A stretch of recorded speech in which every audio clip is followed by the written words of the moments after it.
Las ambiciones imperialistas de Napoleón, al tratar de someter a los países europeos, despertaron en estos un exaltado espíritu de rebeldía y patriotismo.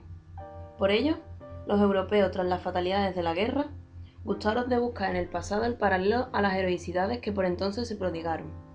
Así, llega el romanticismo, cuando aún el movimiento neoclásico estaba en plena euforia, el cual se había mirado en el modelo del mundo grecorromano, a diferencia de este nuevo sentimiento, cuya inspiración viene de la mano de la Edad Media. En arquitectura, se imitaron los estilos principales del medievo. El preferido fue el gótico en general, por su exaltación espiritual, pero también el románico y el bizantino. Así nacen los neos. También se imitaron los edificios árabes y renacentistas italianos, terminándose en un caótico eclecticismo, planteando la necesidad de una reforma total de la arquitectura en los tiempos presentes. Los nuevos materiales fueron incorporados a esta nueva arquitectura, con un empleo masivo del hierro que ofrece el inconveniente de su dilatación, que es evitado por el hormigón armado. A continuación, planteamos ejemplos de cada uno de los neos para así poder explicar los estilos mediante casos concretos. Comenzamos con el neomourisco. Palacete de Monserrate. Es un palacete romántico mandado construir como quinta de veraneo familiar por el vizconde Francis Cook, ciudadano inglés que hizo fortuna con el textil. Se llevó a cabo por Knowles en 1858, sobre las ruinas de una mansión neogótica anterior. La belleza del palacete la describe Lord Byron en una de sus obras. Se encuentra en el concejo de Sintra y es uno de los mejores ejemplos de esta etapa. Presenta 3 cuerpos con cúpulas bulbosas de color rojo, con ventanas de inspiración gótica y temas exóticos en su decoración. Su frontón de entrada también es de estilo gótico, además de la decoración de azulejos de tipo morisco. En su interior los estucos acentúan el carácter oriental del edificio, sobre todo la sala de música. Se convocaron arquitectos, paisajistas, botánicos, jardineros, todo para poder llevar a cabo ese sueño romántico de un palacio exótico, lo que para entonces significaba el mundo árabe y oriental. Se encuentra en un enclave único, rodeado por jardines exóticos y temáticos. Sala neoárabe de la Bolsa de Oporto.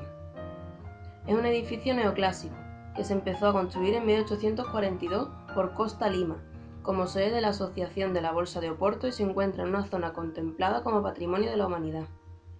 Planeada por González de Sousa, destaca la amplia y pintoresca sala arábiga inspirada en la Alhambra de Granada. Sirve de sala de recepciones y eventos, y es una de las atracciones arquitectónicas más importantes de la ciudad. Mide unos 300 metros cuadrados, recargada con motivos islámicos, con el gusto oriental del siglo XIX. Vemos las columnillas circulares profusamente decoradas, con capiteles, con anillos, con cimacios al modo bizantino incluso, y los arcos rebajados y curvilíneos, todo con dorados que se iluminan dando un gran efecto. Como curiosidad, aquí se firmó el Tratado de Adhesión de Portugal a la Unión Europea. Plaza de Toros de Campo Pequeño. La Plaza de Toros de Campo Pequeño se sitúa en Lisboa y fue construida en 1892 por Antonio José Díaz da Silva. Debemos decir que su más fuerte inspiración la tiene en la Plaza de Toros de Madrid, hoy desaparecida. Realizada en ladrillo rojo visto, de estilo neomudéjar, aunque sufrió una remodelación y el ladrillo quedó sustituido por hormigón armado en el presente siglo. Es un edificio de gran monumentalidad, con cúpulas y torres que nos recuerdan a las mezquitas árabes, como ventanas gemeladas de arcos de herradura y otros de herradura polilobulados, típicos de este estilo. Actualmente se usa además de con fines tauromáquicos con otros, ya que se ha colocado una techumbre móvil, además de la instalación de comercios en la parte baja. Iglesia de San Torcuato. Se encuentra cercana a la población de Guimaraes. Fue una construcción iniciada a finales del XIX para ampliar una capilla románica donde se encontraba el cuerpo de San Torcuato, evangelizador de esta zona portuguesa. Es un imponente edificio de influencias convergentes, tanto clásica, románica e incluso gótica, y está realizado en granito. Se puede observar la robustez de sus muros, imponentes, típicos del románico, pero que a su vez se rematan con agujas góticas, realmente muy ecléctico. Templo monumento al Sagrado Corazón de Jesús.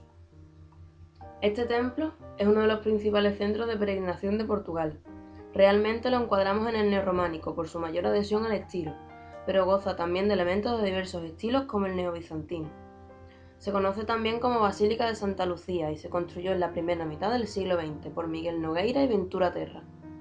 Como vemos, la entrada se corona con un gran rosetón al modo gótico, ya que en el románico los vanos son más sencillos y pequeños.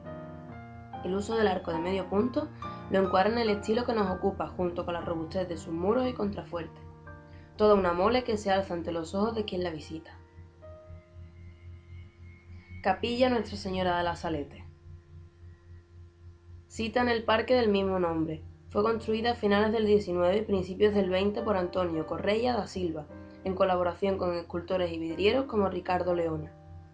La leyenda cuenta que tras una época de sequías, el pueblo decidió salir en procesión para pedir lluvia, algo que al parecer causó efecto, ya que comenzó a llover copiosamente a modo de milagro, y por ello se propuso levantar la capilla en este lugar.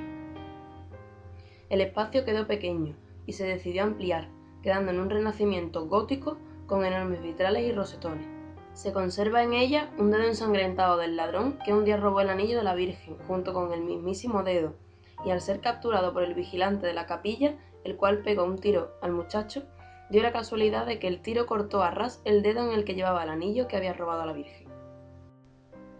El Palacio Castro Guimarães, también conocido como Torre de San Sebastián, en Cascais, mandado a construir en 1890 por el irlandés George Onley, localizado tan próximo al mar que cuando sube la marea las aguas llegan a su cimiento.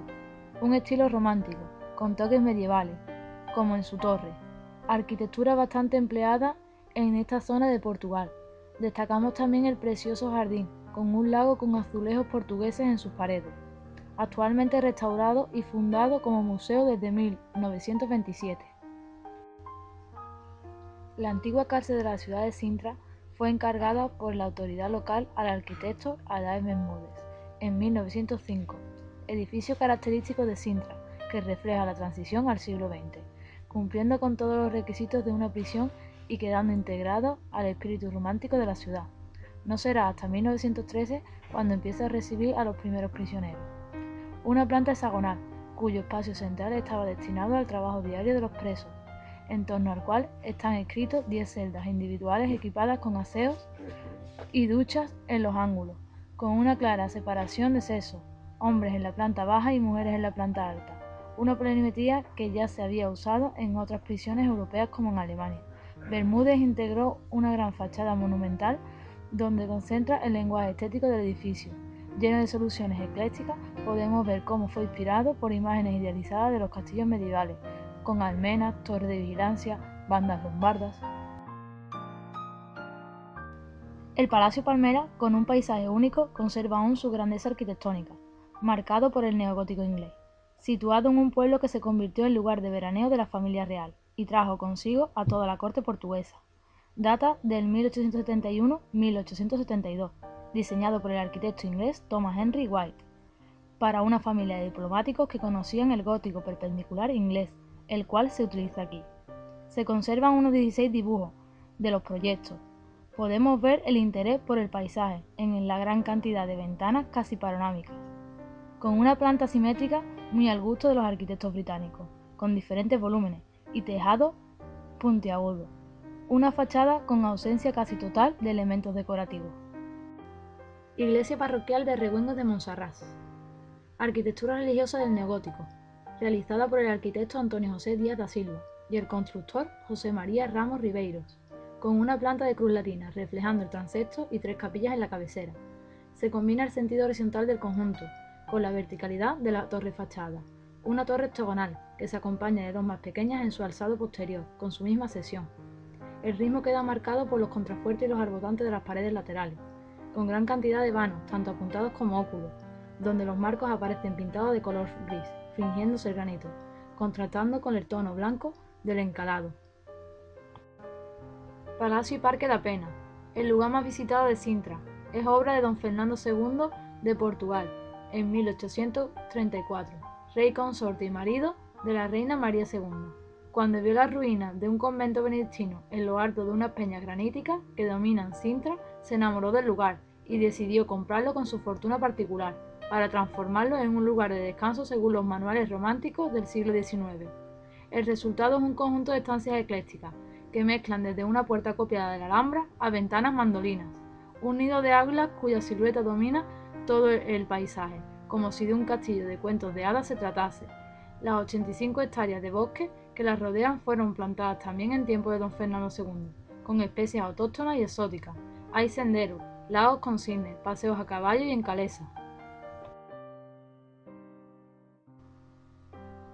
Palacio de Busaco.